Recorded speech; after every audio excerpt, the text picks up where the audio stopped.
Your top stories this evening, sponsored by Courts, bringing value home. President's antagonism towards the press again on full display. Demands that he be addressed as President Ali. President calls on Guyanese to embrace unity and compassion as YOUMAN is observed. APNU demands forensic audit as ballot box crisis rocks 2025 elections. And the schools to open on September 8th for 2025-2026 academic year. HGP Nightly News begins now.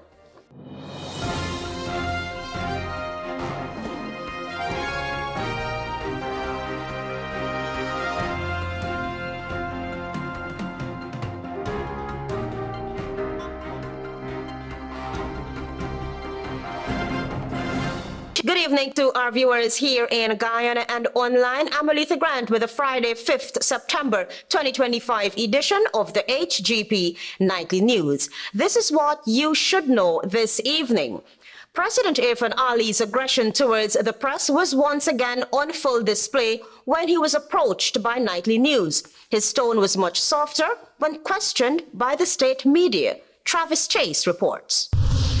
Presidential candidate of the People's Progressive Party Civic Mohammed Irfan Ali and the sitting president showed up at the Guyana Elections Commission on Friday as the recount for several regions continued. HGP Nightly News approached President Ali for a comment on the reported irregularities found during the recount of the ballots for the 2025 elections. I'm asking you a simple question. Did you observe any irregularities at all? None. None. This election is free and fair. In his usual style, President Ali became increasingly hostile towards the press and demanded that he be addressed as president and not Mohammed Irfan Ali. Did you personally, as Mohammed Irfan Ali, observe any irregularities? President Mohammed Irfan Ali. Did you... Did you... Hold on, sir. No, sir. Sir, listen. This is not a confrontation. No, hold on. No, Mr. President, this is not a confrontation. I understand you are... No, hold on. You are surrounded by... You have respect too, but you have as well. President Ali, over the last 5 years, has grown into a key anti-journalism figure that has contributed to a recent decline in press freedom in Guyana. His antagonism towards the independent press, when key questions are asked, was on full display even before the announcement of the final results of the 2025 general and regional elections. You guys want to create a narrative. No, not you guys, sir. You guys, you're part of it. No, don't say that. Don't accuse me. No, you're wrong. You're wrong. I have a democratic right. My democratic right is saying you're wrong. And I can say my democratic right you're wrong. is that Travis Chase is part of a narrative that is trying to create mischief. No, you're wrong. You're wrong. You have a good day. Always. A very confrontational President Irfan Ali accused. Sorry, ma'am. What are you saying, my minister? A very confrontational Irfan Ali. The president did not take further questions from Nightly News, but instead walked away with his supporters cheering behind. Travis Chase, HGP Nightly News. Meanwhile, as Muslims across the country observe YOUMAN, President Irfan Ali is urging citizens to practice forgiveness, empathy, and community harmony in their daily lives. Find out more from Tiana Cole. President Irfan Ali, in his message to the nation, the head of state called on citizens to resist division and strengthen the bonds that hold Guyana's multi-ethnic and multi-religious society together. He reminded the country that the Prophet's teachings remain relevant to modern challenges. For his was a life marked by compassion, wisdom, humility, and justice. The Prophet's life remains a perpetual light to the world. His teachings instruct us that true greatness lies not in wealth or power, but in mercy, unity, and service to others.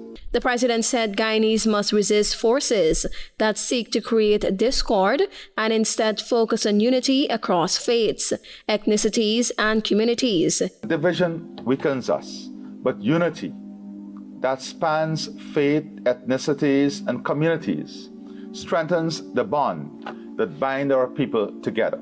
He further reminded citizens that religion must be lived not only in words and rituals, but also in deeds that reflect kindness and forgiveness in daily life. True test of our devotion is seen in the way we treat each other, including the most vulnerable and the forgotten. It is about how we show empathy. It is about how we show love. The president warned against envy, mistrust, and hatred, urging Guyanese to see YOUMAN NABI as a time to recommit to peace and justice. If you're to build a just, harmonious, and prosperous society, we must resist the forces that divide and weaken us. We must strive to put things into perspective, to avoid any act that seek to undercut the unity of our people. He concluded by encouraging citizens to let the Prophet's example guide their everyday actions, stressing that this is the path to a stronger, more harmonious Guyana. Tiana Ko reporting for the HGP Night 3 News. A Partnership for National Unity has intensified its post-election battle, demanding a forensic audit of ballots from the September 1 polls and warning that the declared results do not reflect the will of the people. Here is more. In a September 4 letter to GECOM Chair Justice Retired Claudette Singh, APNU presidential candidate Aubrey Norton charged that widespread irregularities and breaches of the Representation of the People's Act makes any declaration wholly unreliable. The party pointed to unsigned statements of poll, incomplete forms, and polling agents being denied accurate copies after the count. It further accused GECOM of biased conduct during recounts, rejecting ballots cast for APNU while accepting questionable ones for the PPPC, and claimed that officials failed to properly announce ballot stamps and serial numbers. Norton also alleged direct tampering with ballot boxes, naming containers where seals were missing or broken. Calling the situation a deliberate abrogation of the people's will, Norton urged GECOM to halt all final declarations until a forensic audit is completed. If not, APNU warned, new elections will be the only credible option. The letter was also dispatched to international stakeholders including the US, the UK, Canada, EU, CARICOM, the Commonwealth, the Carter Center, and the OAS in a clear bid to rally external pressure. APNU is not alone. The We Invest in Nationhood Win Party, led by Azruddin Mohammed, has claimed missing statements of poll, cash for vote schemes in hinterland communities, tampered ballot boxes, and even non-citizens voting. Mohammed argued it was numerically and politically impossible for the PPPC to win Region 4, long an opposition stronghold, and accused the ruling party of intimidation through tents stationed outside polling places. Win also challenged ballots counted as valid despite X marks falling outside the designated boxes.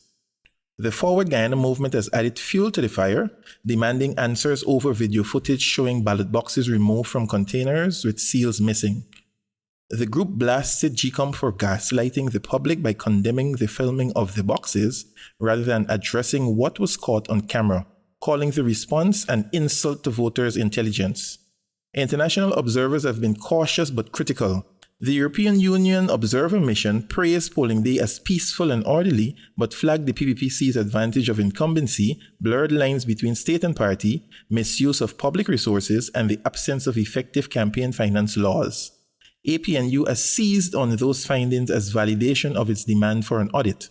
While the PPPC celebrates a commanding victory, including an historic win in Region 4, the opposition is fractured between APNU, Win, and Forward Guyana, each questioning the process from different angles. Their claims differ in detail but converge on one theme, that the election was flawed by bias, intimidation, or tampering. The standoff has now left Guyana in a crisis of confidence. GECOM insists the recount process is orderly and transparent, but the opposition warns that brushing aside mounting evidence risks silencing voters and undermining democracy. As APNU told GECOM, unless a forensic audit is done, the results of the 2025 elections will remain untrustworthy. This is Marvin Cato reporting for HGP Nightly News. More news after this break. Stay with us. Thanks for staying with us. You're with the HGP Nightly News. The right to vote is meaningless if the system that protects and counts those votes is compromised. That's the position of the Forward Guyana movement as the party calls for an investigation to be launched. Travis Chase is on that story. Amidst widespread irregularities in the conduct of the 2025 general and regional elections, the Forward Guyana movement is on record calling for an urgent and immediate investigation into ballot box tampering. Spokesperson for the movement, Randolph Critchlow, told Nightly News on Friday that the evidence so far is damning and warrants an investigation. That our general position right now is that an investigation is necessary. An investigation is imminent. It should happen. GECOM cannot ignore this. And the Guyana Police Force also has to act accordingly. The young politician said the Forward Guyana movement has also taken note of the position of the Guyana Elections Commission, accusing the elections body of failing to address the damning issue of ballot box tampering. And the people of Guyana have a right to know whether GECOM has a right, first of all, to come out and say to us and to disprove or to prove the veracity of this video evidence. And so if there is evidence of ballot box tampering, it goes to figure that GECOM would want to say to calm the Guyanese people and say to them, look, this is not real, this is not so. Instead of gaslighting people and being silent and dismissive of the evidence, the alleged evidence that is out there. According to the movement, when a ballot box is tampered with, it is not only the box that is violated, it is the will of the people that is violated. It is the voice of the voter that is silenced, and the Guyana Elections Commission has a solemn duty to safeguard that will. People of Guyana, not only for Guyana, the people of Guyana, they have little confidence in GECOM just to do the right thing, right? And so we saw a statement come out from the Guyana Elections Commission chastising the people, the persons who would have put out the video, instead of dealing with the matter at hand that this is alleged evidence of ballot tampering, or ballot box tampering. And so they went into this gaslighting mode as to say who sent out the video, why they sent out the video, instead of dealing with the evidence that has been uncovered in the video. Up to the time of this report, ballot boxes continued to arrive at the Guyana Elections Commission. The recount of votes cast in the general and regional elections for Sub-District 4, East Coast Demerara, was still not completed. Ballot boxes for part of Region 5, Mahaica, West Berbice, arrived Thursday evening at the Guyana Elections Commission, and those are yet to be recounted. Travis Chase, HGP Nightly News. The Guyana Elections Commission has cleared the air after several statements of poll that were uploaded to its website one day after the just concluded general and regional elections. 2 days later, those very SOPs bearing the same characteristics then revealed inconsistencies. Marvin Cato reports. The Guyana Elections Commission has uploaded several statements of poll that has left the public wondering what really transpired at some polling stations throughout the length and breadth of Guyana on election day. Several blank statement of polls, SOPs, were uploaded to GECOM's website without any information in the columns where political parties were listed, but clearly contained only signatures. Polling day data was clearly missing. These very SOPs were subsequently updated to GECOM's site a day later, and all of them included polling day data. Nightly News contacted GECOM's Public Relations Officer, Yolanda Ward, and Ms. Ward did clarify that the issues surrounding those SOPs were brought to the attention of GECOM, and measures were taken to correct those inconsistencies. However, one would believe that the presiding officers would exercise due diligence in ensuring checks and balances were made, leaving no room for doubt or confusion. Meanwhile, a Partnership for National Unity APNU and WIN, We Invest in Nationhood, have requested recounts for Districts 4 and 7 APNU and 4 and 8 WIN respectively. The recount process commenced on Thursday, September 4th and is ongoing.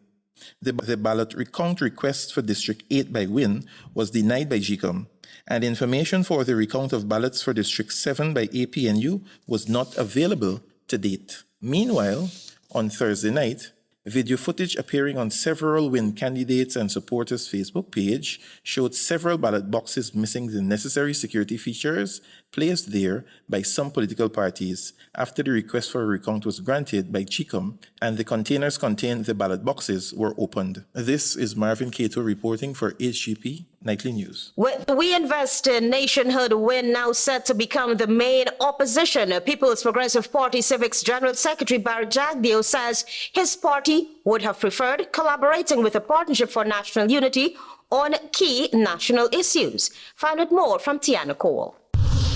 With the People's Progressive Party, PPPC, set to be the ruling party, and We Invest in Nationhood win set to become the main opposition in the new parliament, General Secretary Barry Jagdeo said on Thursday during his press conference that there is always room for collaboration on national issues with APNU, noting that both parties tend to adopt patriotic positions, given their shared views on the country's territorial integrity and sovereignty as invaluable.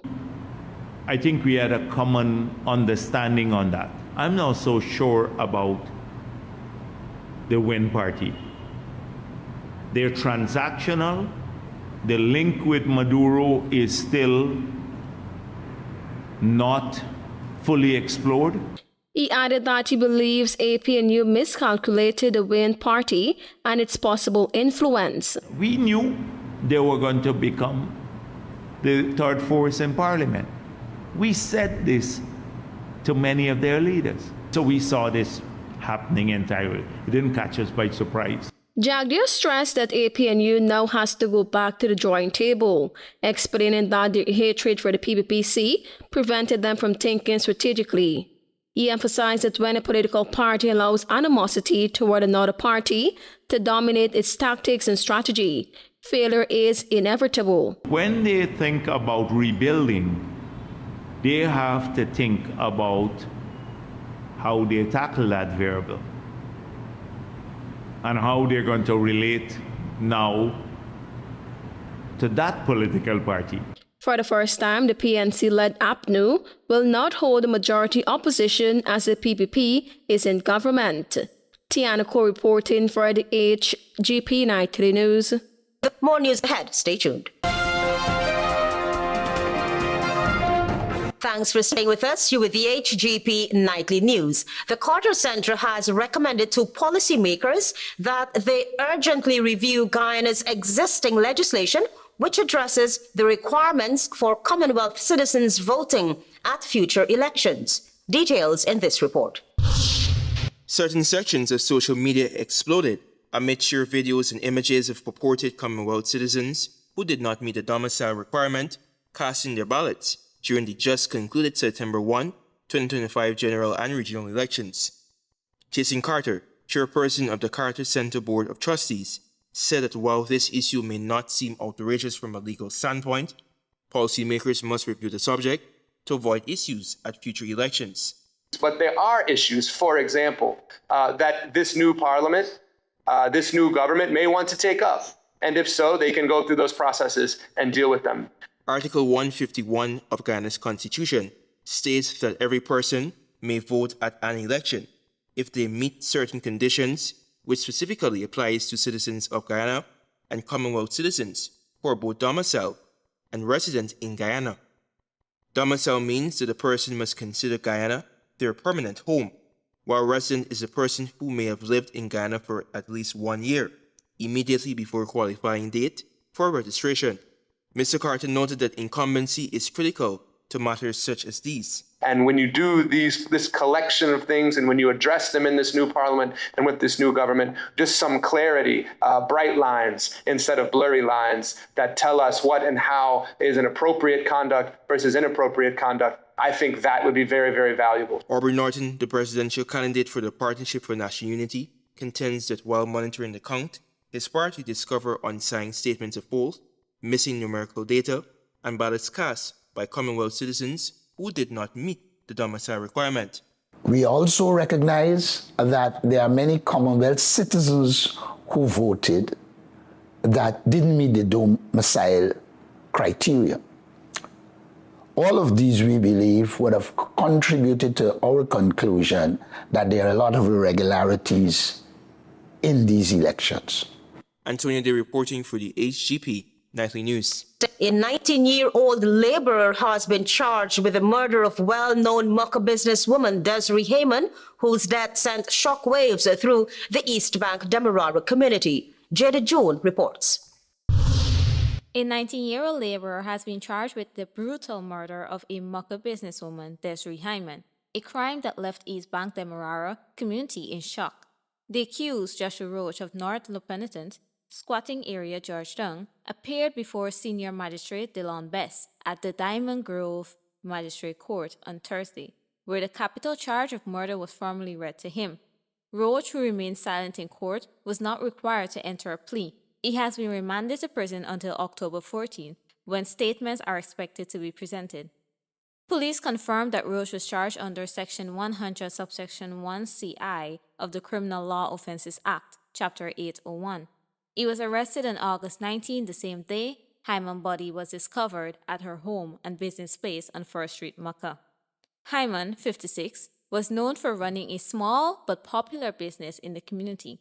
The gruesome discovery of her body with visible wounds sparked outrage and fear among the residents, many of whom remembered her as a hard-working, community-minded woman who often helped others. Investigators believe that the attack was a robbery turned to murder. The killing has raised renewed concerns over the safety of small business owners, particularly women operating in vulnerable communities. Mucka, traditionally a close-knit East Bank village, has seen a recent increase in violent incidents, prompting police to step up patrols. Family members of the victim have vowed to pursue justice, calling Hyman's death a devastating loss that should be remembered. As the case heads to the court in October, Mucka residents remain in mourning, united in grief and demanding accountability for the violence that has shaken their community. Jada June reported for HGP Nightly News. As the long August break comes to a close, students and teachers across the country are gearing up for a brand new academic year. The Ministry of Education has issued a warm welcome as schools prepare to reopen for students next Monday, that's September 8th. Jada June reports. The Ministry of Education has confirmed that schools nationwide will officially reopen on Monday, September 8, 2025, marking the start of the 2025 to 2026 academic year. School was initially expected to commence the academic year on September 1st, but due to the just concluded general and regional elections, the date was pushed back. In a statement released Friday, the Ministry of Education expressed its excitement to welcome back both students and teachers after the August holiday break. The ministry also extended well wishes to parents, students, and educators, encouraging them to make the Christmas term a successful one. Special recognition was given to first-time students entering nursery, primary, and secondary levels. The new school term also comes with expanded facilities to better accommodate the growing student population.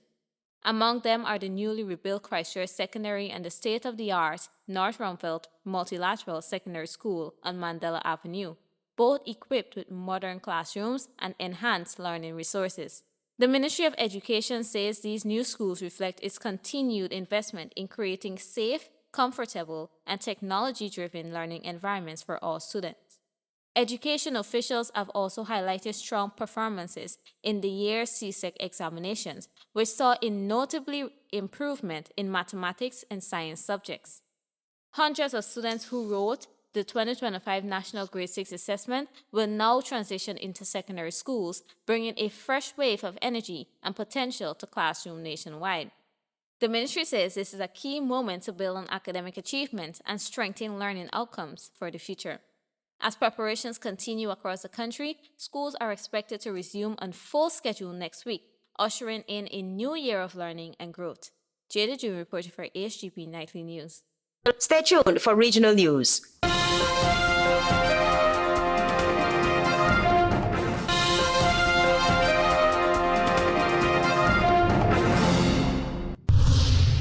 Good evening and welcome to Friday's edition of the Regional News.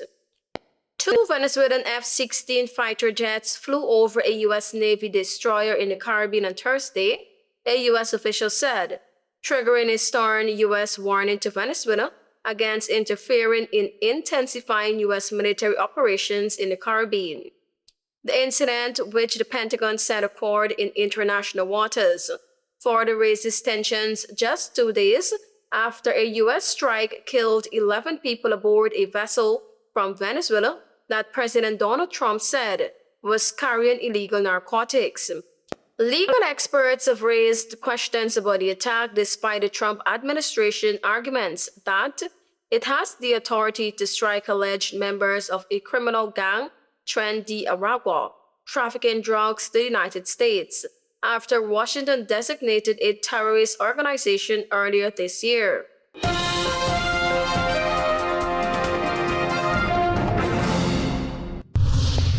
Trinidad and Tobago was the sole CARICOM member to back the United States military presence in the region at an emergency meeting of the Community of Latin American and Caribbean States, CELAC. Foreign and CARICOM Affairs Minister Sean Sobers said yesterday that CELAC requested a meeting on Monday and sought to draft a communique on behalf of all members condemning the U.S. military presence in the Caribbean. Essentially, what the communique was saying is that the presence of the U.S. within the region, the military presence, could cause instability, and it could be a threat against, essentially, regional security, Sobers said. However, he said, Trinidad and Tobago, along with some Latin American countries, objected. CARICOM is yet to make a statement on the ongoing U.S. presence in the region.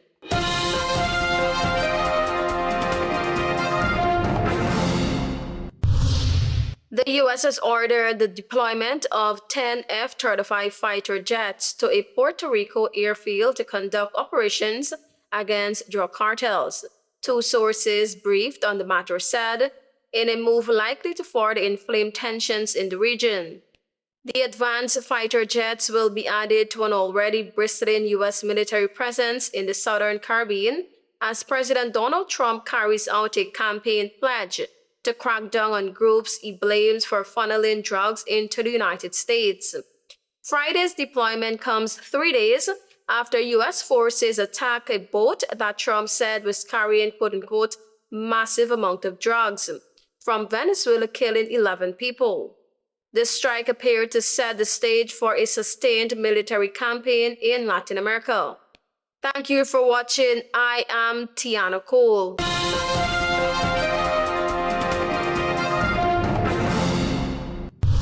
President's antagonism towards the press again on full display demands that he be addressed as President Ali. President calls on Guyanese to embrace unity and compassion as YOUMAN has observed. APNU demands forensic auditors ballot box crisis rocks 2025 elections and schools to open on September 8 for 2025-2026 academic year. Those are our major headlines. For these stories and more, please go to our website. It's www.hgptv.com. I'm ALETHEA Grant. Thanks for watching.